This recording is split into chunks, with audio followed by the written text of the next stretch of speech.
Mostly, we're continuing today in Siman Vav Siv Gimel in Kitzur Shulchan Aruch. The Kitzur writes as follows: Asur lahosi shem shemaim levatala.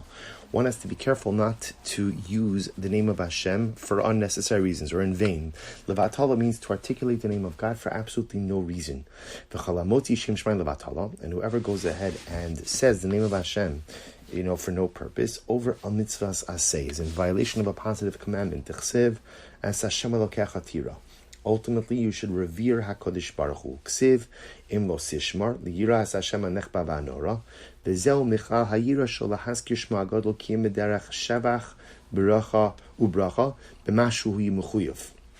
So part of the mitzvah of ultimately, again, fearing HaKadosh Baruch Hu and revering HaKadosh Baruch Hu, part of the mitzvah of fear and reverence for God is not utilizing the name of God for no purpose, but only articulating that name when it's needed. He says, b'mashu mechuyev, when you're obligated to do so, or b'derech limud, or in the context of learning.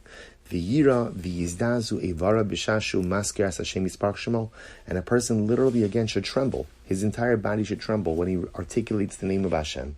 Aval lo lahotziu chas v'shalom levatala, but never chas v'shalom to go ahead and articulate it for naught, for no reason. And this is not only applicable to the unique name of HaKadosh Baruch Hu, Yud Hey and then Vav and then Hey, but rather it refers to any descriptive name of the Ribono Shel Olam. Any name that is uniquely associated with HaKadosh Baruch Hu should only be used when necessary and in a proper context. Not only that, but one should avoid, this is not only if you articulate it in Hebrew, but even if one were to go and articulate it in a different language, the prohibition of taking HaKadosh Baruch Hu's name in vain still applies. We've spoken about this concept before, the idea being that one of the ways in which we show our reverence for HaKadosh Baruch Hu is in the care and concern with which we treat his name. And one who curses his friend, not such a friend, but one who curses his fellow or himself using the name of Hashem or one of the other descriptive names of the Ribono Shel Olam, b'chol lashon, and even if he does it in any language, chayiv malchus.